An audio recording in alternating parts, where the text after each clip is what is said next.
Assalamualaikum warahmatullahi wabarakatuh. Halo anak-anakku yang soleh dan solehah, apa kabarnya?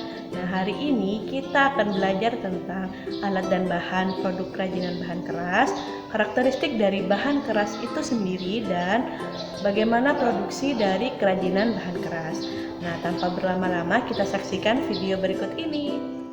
Pertama, kita akan membahas tentang karakteristik dari kerajinan bahan keras. Nah, biar kita tahu, benda ini terbuat dari bahan keras ini. Ustada akan membahas tentang bahan keras alam, yaitu kayu, bambu, dan rotan.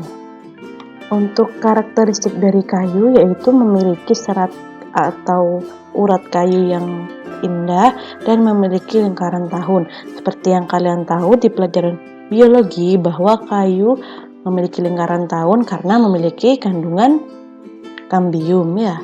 Untuk bambu, karakteristiknya yaitu memiliki rongga sekitar 1-20 cm.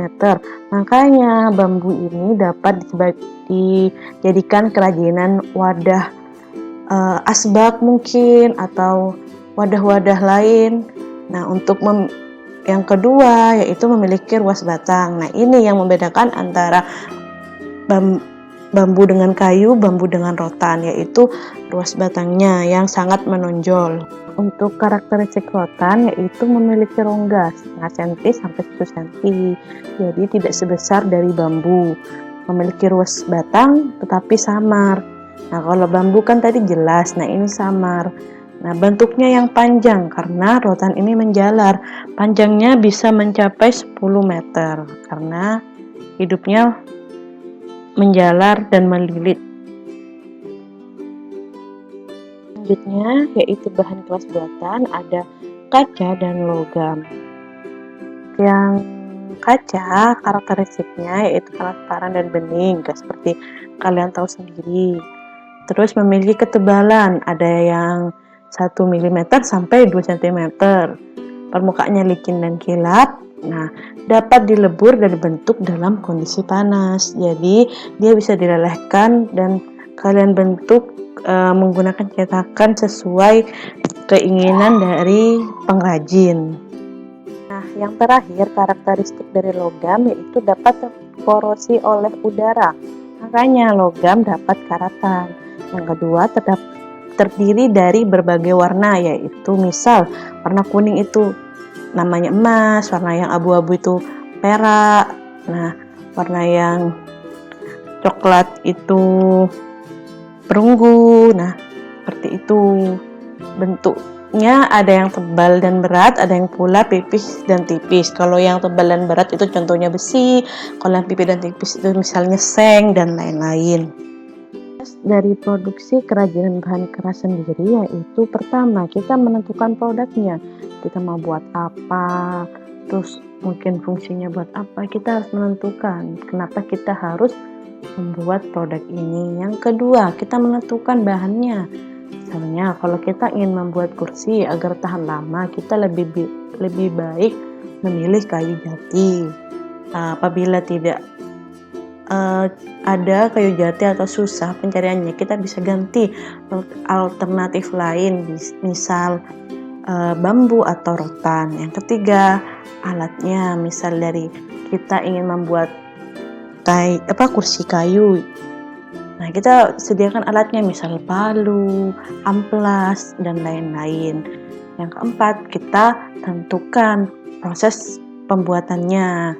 Misal pertama ngapain, proses awal itu ngapain aja, terus tahap pengerjaan dan finishing atau tahap akhirnya kita mau apakan. Misal kita amplas, kita cat dengan warna coklat agar lebih natural dan lain-lain.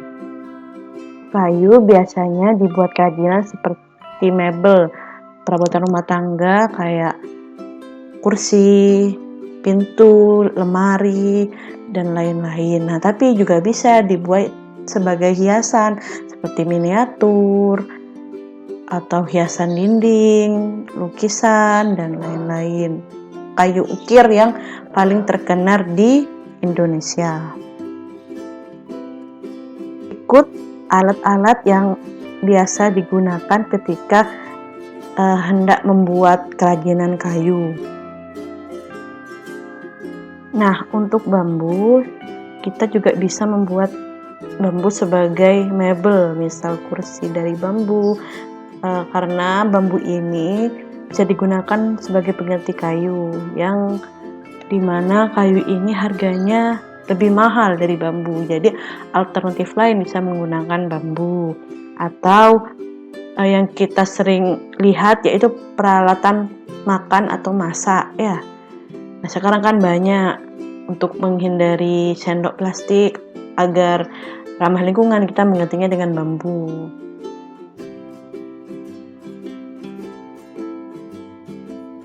Berikut adalah alat dan bahan yang dapat digunakan untuk membuat kerajinan bahan keras dari bambu.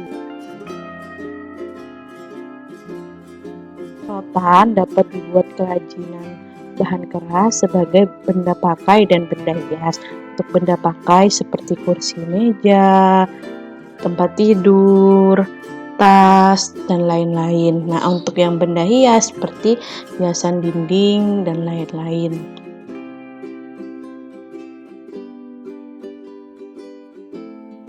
Berikut adalah alat dan bahan yang biasa digunakan untuk membuat kerajinan dari rotan. Kaca biasanya dibuat kerajinan yaitu hiasan lukisan kaca yang sangat terkenal di Cirebon, Jepara, dan berbagai kepulauan di Jawa. Berikut adalah alat dan bahan yang biasa digunakan untuk membuat hiasan lukisan kaca.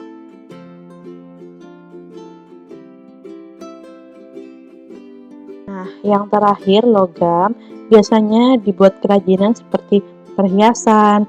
Ada juga yang membuatnya menjadi gelas, teko, nampan, dan bahkan piala kalian itu terbuat dari logam ya. Nah, berikut alat dan bahan yang dapat digunakan ketika akan membuat kerajinan dari logam. Nah, bagaimana? Paham tidak dengan penjelasan Ustadzah? Nah, apabila kalian belum paham, bisa tanya langsung ke Ustadzah ya. Ustadzah akhiri, semoga bermanfaat. Wassalamualaikum warahmatullahi wabarakatuh.